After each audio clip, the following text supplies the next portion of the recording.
wannan sirrin zai amfanar da kai, zai amfanar da wa'yansuka. Wannan bishiya shi ake kira da kaba, ma'ana bishiyan goruba kenan, amma namijin wanda baya 'ya'ya. Kifi na ganin ka mai jar koma, uwar ɗiya ake wasan barka, uwar rago ko sai dai jaje. Wata ma ba a yi jajen ba, a barka sai ta Allah ya yi. Wannan shi ake nufi da murucin kan dutse. Diyan da za a buga a je a zo a dawo, billahi al-qudrati sai dai a barka. In dai ka gane menene amfanin wannan lakani, to tabbas fa za a buga a barka, za a je a dawo a barka, za a tuƙa a barka, za a tuƙa ya warware, za a haɗa ya lalace. Albarkar sayyidina rasulullahi. Akan zo a yagi wannan ganye kamar yadda kuke gani, ɗiba na zo yi fa.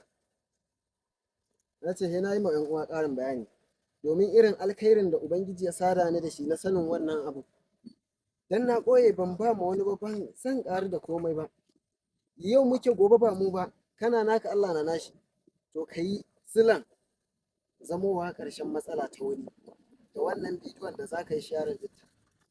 Ka zo ka yaki wannan ganye guda 41. Kowanne sala ɗaya in ka zo ka ja shi ka yaki guda 41 irin wannan. Ɗan uwa, in ka yaki 41, ka zauna ka samu guri ka wanke su, ka same su ɗaya bayan ɗaya ka bi ka ƙuƙƙulle su zai dawo igiya. In ya dawo igiya to sai ka nannaɗe shi ya dawo gammo. Ka nannaɗe shi ya dawo gammo. Dan uwa, akan sa shi a cikin ƙwarya, aka rubuta masa bara'atan minallahi wa rasulihi, aka rubuta ƙafa 9, wai suka rubuta 11 adadin ayoyin falaki. Amma ƙafa 9 ma kai zai yi, amma 11 ya fi ƙarfi.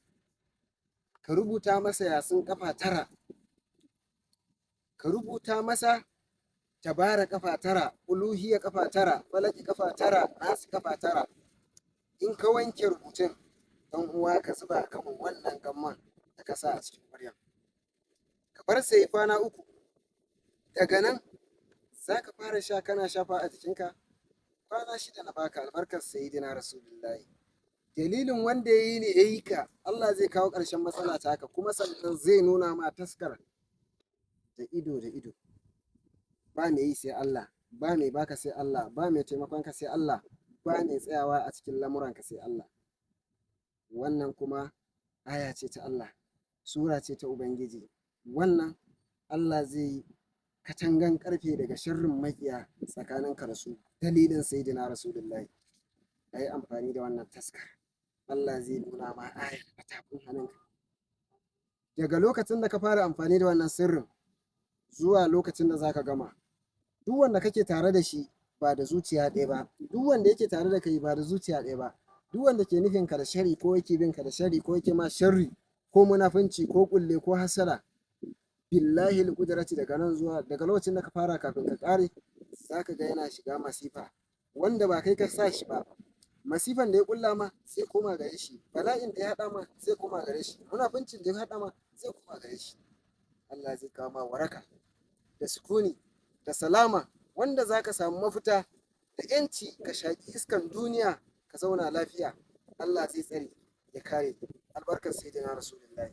Allah ya kowa fatan alkhairi. Ai sharin saboda sayyidina rasulullahi. Allahumma salli ala sayyidina Muhammad wa ala ali sayyidina Muhammad wa sallam.